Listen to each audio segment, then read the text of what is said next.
well, I'm sure you probably heard already. It's off. He was supposed to fight Alexander Dimitrenko on March the 5th, 2016 in D.C. on HBO. But Alexander Dimitrenko, according to Dan Rayfield of ESPN, is basically asking for too much money. So now here we are, February the 7th, 2016. The fight is on May the 5th. Luis Ortiz doesn't have an opponent. Now, if you don't know, Luis Ortiz is currently in a WBA tournament in which, after this fight on March the 5th, he has to fight Alexander Ustinov. They've already begun talks for that fight.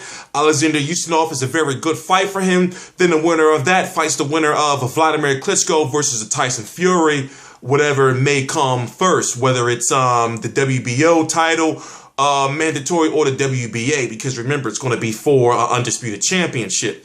So right now, Luis Ortiz's path outside of this March 5th fight is already pretty much set in stone, as far as he'll have a title shot sometime within the next year. But now they got to find an opponent that's worthy to be able to sell to HBO at this point in time, with only less than a month remaining. Now, there are names that I would like to see, of course, but with less than a month notice, I don't think they're going to happen. For example, I would love to see Luis Ortiz versus a Malik Scott. I would love to see Luis.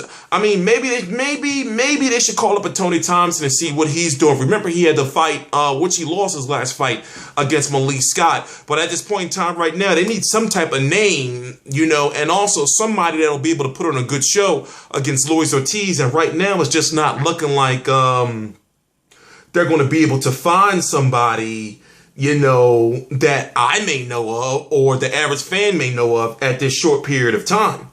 So, you know, his last fight was against Bryant Jennings, in which he stopped Bryant Jennings. And right now, he's actually looking like the new big bad wolf of the heavyweight division, a guy that is looking like all the big name fighters are going to avoid because of his skill. And it doesn't help that his career is a little tainted from the steroid thing that happened last year, or was it last year? Yeah, it was early last year.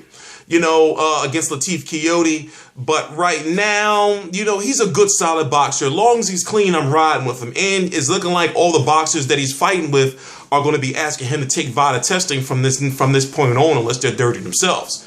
I'm T-Street Controversy. This is T-Street Controversy Live. I cover every single major fight live. As soon as I get some news on who he's going to be fighting, I'm going to be doing another video. Please subscribe.